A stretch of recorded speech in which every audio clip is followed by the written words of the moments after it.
বাবারে কয়েকদিন পরেই তো ঈদ আসতেছে, কুরবানির ঈদ না।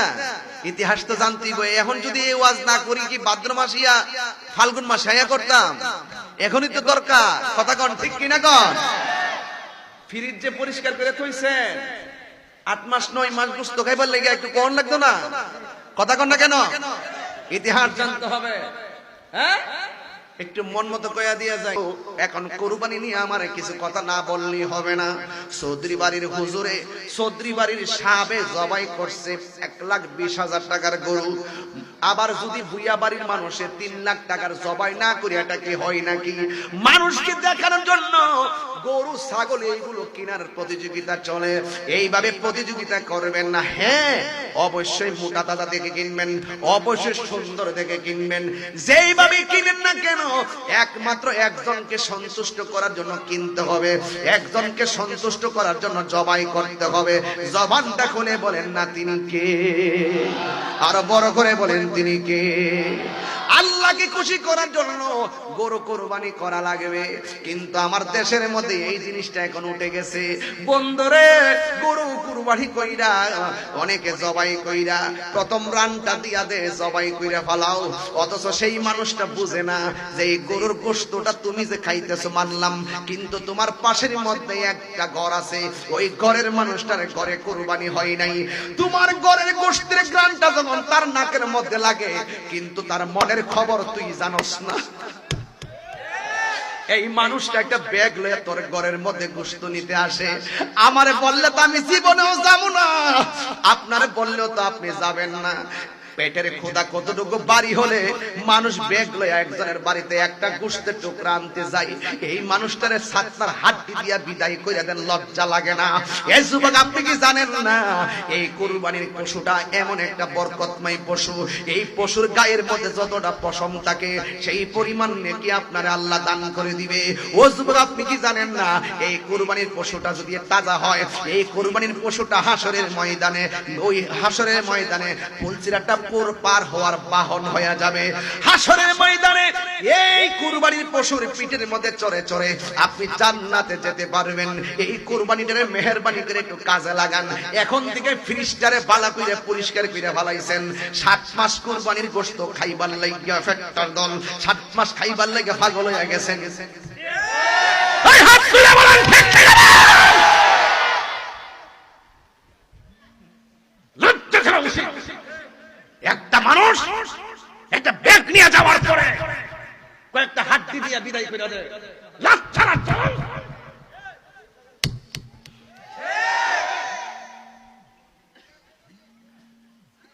আবার রাস্তা দিয়ে হাঁটে, রাস্তা দিয়ে হাঁটে 10টার সময় ইচ্ছা মতো রাইন্দা খাইয়া, সাদা লঙ্গিটা আর সেন্টু গেঞ্জিটা হইরা কোমরে গামছাটা বাইন্দা একটা হিলাইলে রাস্তাটা হাইটটা হাইটটা ওই গরিবের কাছে গিয়ে কত রাখাইছ না, আমরা হায়ালাইছি। এই হাত তোল, হাত তোল, প্লাবান হাত তোল, আবার ঠিক না রাখাইছ না, আমরা হায়া বইলা লাইছি। এই বইলা লাইছে কি সঠিক কিনা বলেন? এই সমস্ত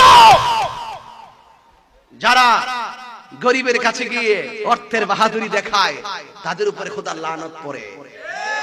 গরিবের হক, এতিমের হক নষ্ট যারা করবে, তারা কখনো আল্লাহর নৈকট্য লাভ করতে পারবে না। ঠিক কি না বলেন? আল্লাহ বলছেন, এতিমদেরকে ধাক্কা দিয়ে বের করে দিও না, তাদেরকে ধমক দিয়ে কথা বলো না, তাদের মাথায় হাত বুলিয়ে দাও। রাসূল বলছেন, এতিমের মাথায় যতটা মাথার চুল থাকবে, ওই চুলগুলো হাতের নিচে যতটা চুল পড়বে, ওই হাতের নিচে যতটা চুল থাকবে, সেই পরিমাণ নেকি আমার আল্লাহ তোমাকে দান করে দিবে।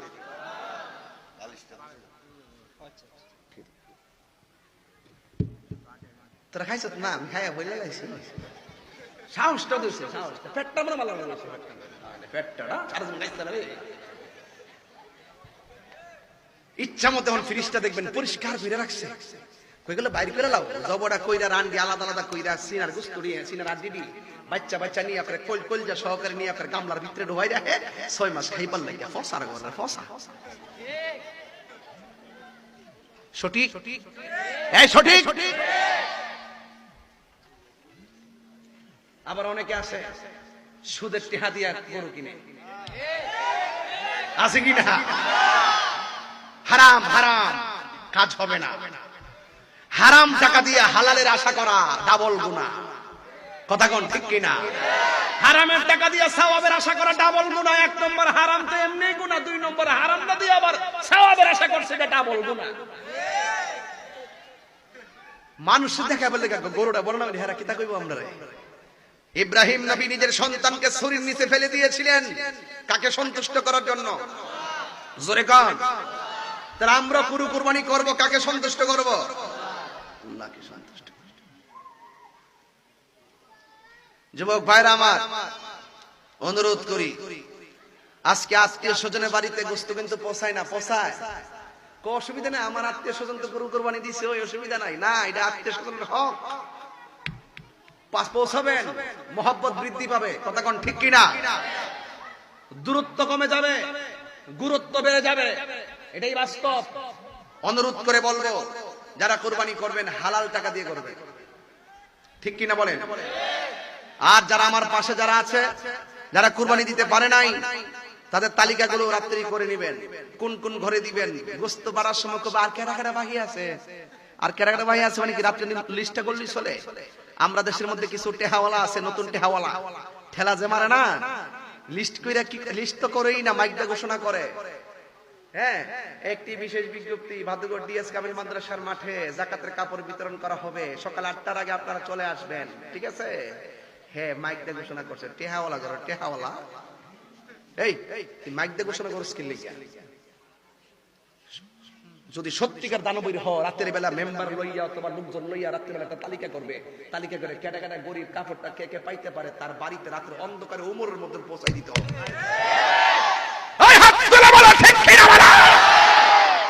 পরিষ্কার কথা। আজকে বহুত লোক যাকাতের কাপড় আনতে গিয়ে পায়ের তলে পরে পিষ্ট হয়ে মারা গেছে, আছে না নাই বলেন? যে যাকাতের টাকা দিছে, কাপড় দিছে, হে ওই মারা গেছে আসামি, ঠিক কিনা গণ? দানবী তানের বড় হুজুর দানবীর কইব আর কি, ঠিক আছে? বড় মনে রাখবেন, এই কথাগুলো দামি কথা। আমরা মানুষকে দেখানোর জন্য কোনো কর্ম করব না, একমাত্র একজনকে সন্তুষ্ট করার জন্য কাজ করব। জবানটা খুলে বলুন তিনি কে? তাহলে আপনার জানে বরকত হবে, মালে বরকত হবে, কুরবানিতে বরকত হবে, আপনার পরিবারে বরকত হবে, আপনার সন্তানের উপরে বরকত হবে। আর একটা কথা মনে রাখবেন, হারামের মধ্যে কোনো আরাম। আমি কি বোঝাতে পেরেছি? তাহলে ইব্রাহিম আলাইহিস সালাম কুরবানি করতে গিয়েছিলেন কাকে সন্তুষ্ট করার জন্য? আমরা সন্তুষ্ট করব কাকে? আল্লাহ ছাড়া কাহার নামে জবাই করলে কি হবে? বিসমিল্লাহি আল্লাহু আকবার, মনে থাকবে ইনশাআল্লাহ। এখন আমরা গাছের ফল খাইতেছি, কি খাচ্ছি? যিনি গাছ লাগিয়েছেন আমরা তাদেরকে ভুলে গিয়েছি, যিনি গাছের যত্ন করেছেন তাদেরকে ভুলে গিয়েছি। আমরা এখন সুবিধাবাদী হয়ে পড়েছি। অতীত ভুলে গেলে চলবে না। যাদের ত্যাগের বিনিময়ে এই ব্রাহ্মণবাড়িয়া ভাদগড়ে আহলুস সুন্নাত ওয়াল জামাতের পতাকা উড্ডীয়মান হয়েছে, সেই একটি চেতনার নাম হলো আল্লামা হাফেজ মাতলুবুর রহমান রহমাতুল্লাহ আলাইহি। কথা বলেন ঠিক কিনা? জন্মেছি ভাবে যেতে হবে, তবে চলেই যেহেতু যেতে হবে, আর ফিরে যেহেতু আসবো না। লোভ লালসা আর আমিত্বের বাহাদুরি করে লাভ কি? আমরা বুঝেছি, জেনেছি, বুঝতে শিখেছি, ভোগে সুখ নাই, ত্যাগই হলো প্রকৃত সুখ। এমন জীবন তুমি করো গঠন, তুমি চলে যাওয়ার পরেও তোমাকে মানুষ করবে স্মরণ। অনেক মানুষই তো চলে যায়, অনেক মানুষ তো চলে যায়, আবারও চলে যাওয়া অনেক মানুষকে মানুষ ভুলে যায়। কিন্তু অনেকেই চলে যায়, চলে যাওয়ার ভিতরে এমন কিছু মানুষ থেকে যায় যাদেরকে মানুষ আজীবন স্মরণ করে, ঠিক কিনা বলেন?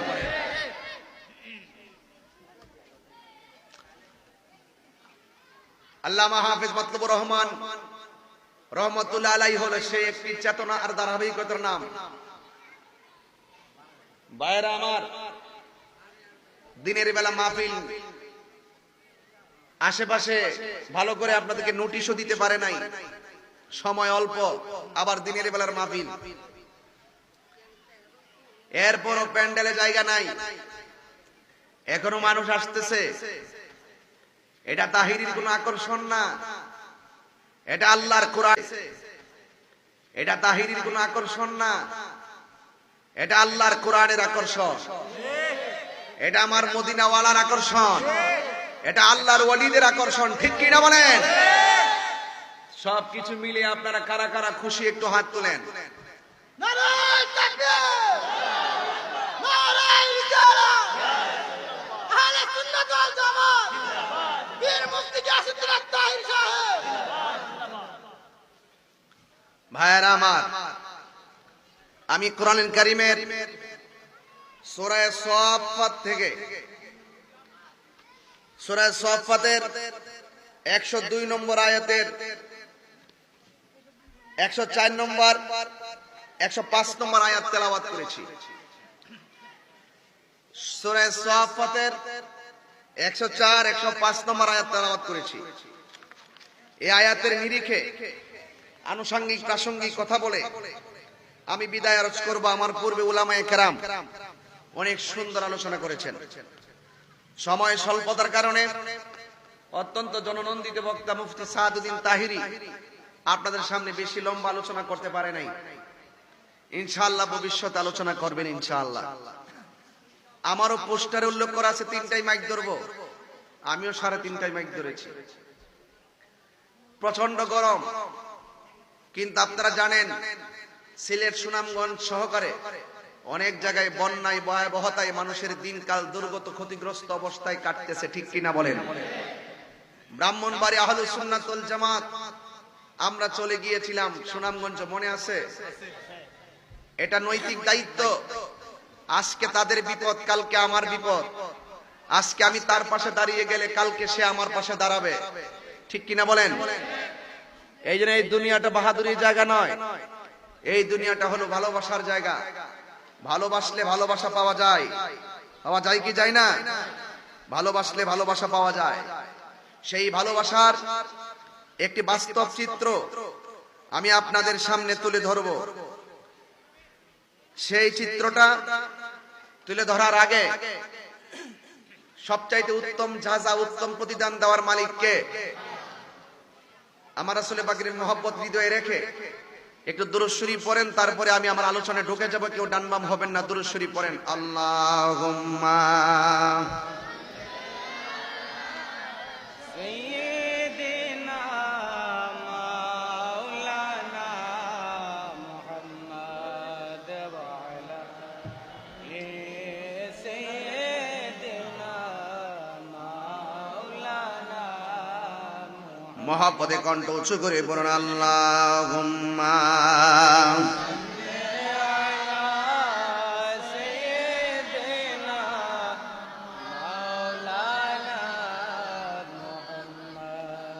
ওয়া আলা আলি সাইয়্যিদিনা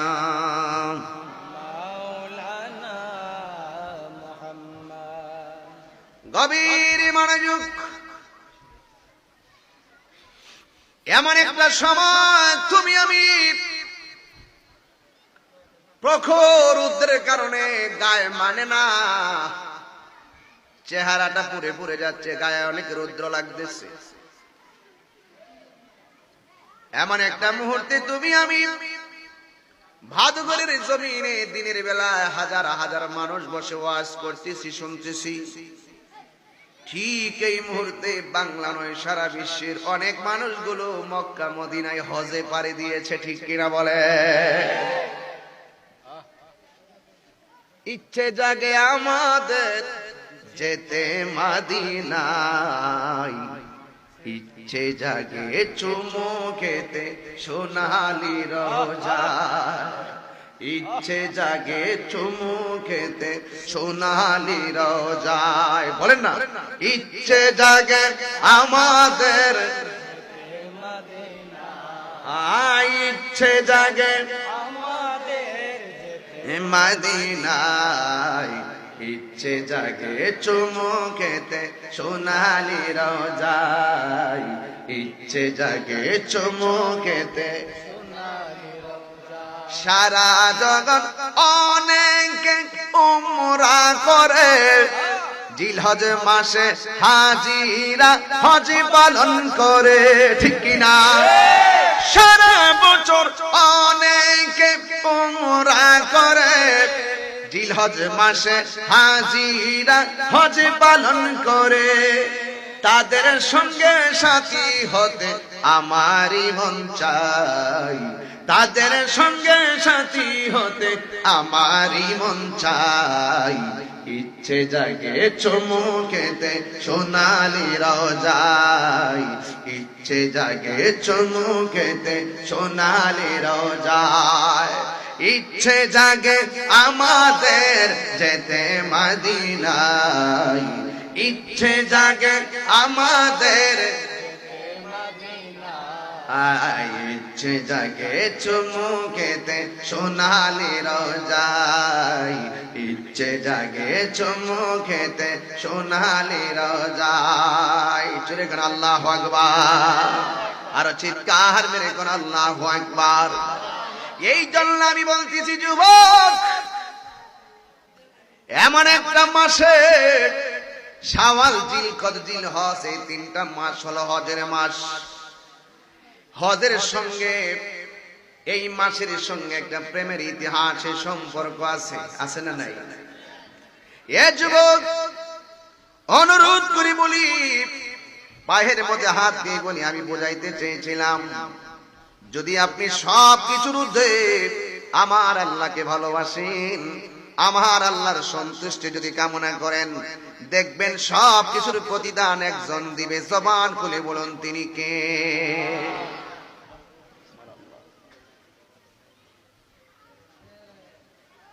খুব মনোযোগ, নীরবে নীরবে জানা ঘটনা, সবাই ঘটনা জানেন, কিন্তু ঘটনা জানলে কিয়ামত পর্যন্ত এই ঘটনার আলোচনা চলবে। আপনি হয়তো যে ঘটনা জানেন, আপনার সন্তান সেই ঘটনাগুলা জানে না। বন্ধুরে আমার, ও আমার বাদগরের বন্ধু, আমি ওয়াজ করতেছি, এমন একজন পয়গাম্বরের ওয়াজ আমি আপনাদের সামনে তুলে ধরছি, যার নামের উপাধি হলো খলিলুল্লাহ, যার নাম হলো খলিল। যেই খলিলুল্লাহকে আমার আল্লাহ 10টা পরীক্ষা করেছেন, যেই খলিলুল্লাহ উপাধিটা হলো হযরত ইব্রাহিম আলাইহিস সালামের উপাধি। কথা বলেন ঠিক কিনা? এই জন্য আমার যুবক, ইব্রাহিম নবীকে আমার আল্লাহ 10টা পরীক্ষা করেছেন। 10টা পরীক্ষার মধ্যে একটা পরীক্ষা আমি আলোচনা করব। ইব্রাহিম আলাইহিস সালামের স্ত্রী, যার নাম হলো হাজেরা, অনেক বছর পর আমার আল্লাহ একটা সন্তান দিছে। সুবহানাল্লাহ। সন্তান দেওয়ার মালিক কে? আর জোরে কন্যা, সন্তান দেওয়ার মালিক কে? চাইবো কার কাছে? এক যুবক, চাইবো আল্লাহর কাছে, দেওয়ার মালিক হলো আল্লাহ। উসিলা ধরি আমরা আল্লাহর ওলিদের, উসিলা ধরি আমরা নবীদের, কিন্তু হাকিকতে দেওয়ার মালিক কে? এটাই হলো আহলুস সুন্নাত ওয়াল জামাতের আকীদা। কথা বলেন ঠিক কিনা? ও ইব্রাহিম নবীর দীর্ঘদিন পরে যখন হাজরার ঘরে সন্তান হলো, বন্ধুরে আমার, কিন্তু আমার দেশে যার ঘরে সন্তান হয় না, 2 বছর সন্তান না হলে জামাই স্ত্রীরে দোষে, স্ত্রী জামাইরে দোষে, 3 বছর পরে না হলে স্ত্রীকে অনেক ধরনের কটু বাক্য বলে। কিন্তু জামাই, তুমি জানো না, টাকা দিয়ে সন্তান পাওয়া যায় না, সন্তান একজন দেয়। জবানটা খুলে বলেন, তিনি কে? দীর্ঘদিন পর্যন্ত সন্তান নাই, এরপরও সন্তান আল্লাহ দান করেছেন ইব্রাহিম নবীরে। কিন্তু আল্লাহর হাকিকত বোঝা বড় দায়। আল্লাহ যারে বেশি ভালোবাসে তারই বেশি পরীক্ষা করে। কথা বলেন ঠিক কিনা? জ্বর উঠলে রাগ করেন মিয়া? আমার নবী বলেন, যার জ্বর উঠে, জ্বর উঠার পরে কোনো টেনশন করিও না, কারণ জ্বরের মাধ্যমে আমার আল্লাহ তোমার সগীরা গুনাহগুলো মাফ করে দেয়। একজন অসুস্থ হইলে আরেকজনে আইসা মজা মারে, কত এর লাগে রোগ হইছে। রোগ দেওয়ার মালিককে, ভালো করার মালিককে।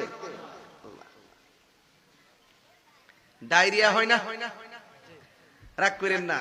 আমার রাসূল বলেন ডায়রিয়া হওয়ার পরে যে ডায়রিয়াতে মারা যায় তার মরণটার শহীদের খাতায় লিখে দেয়।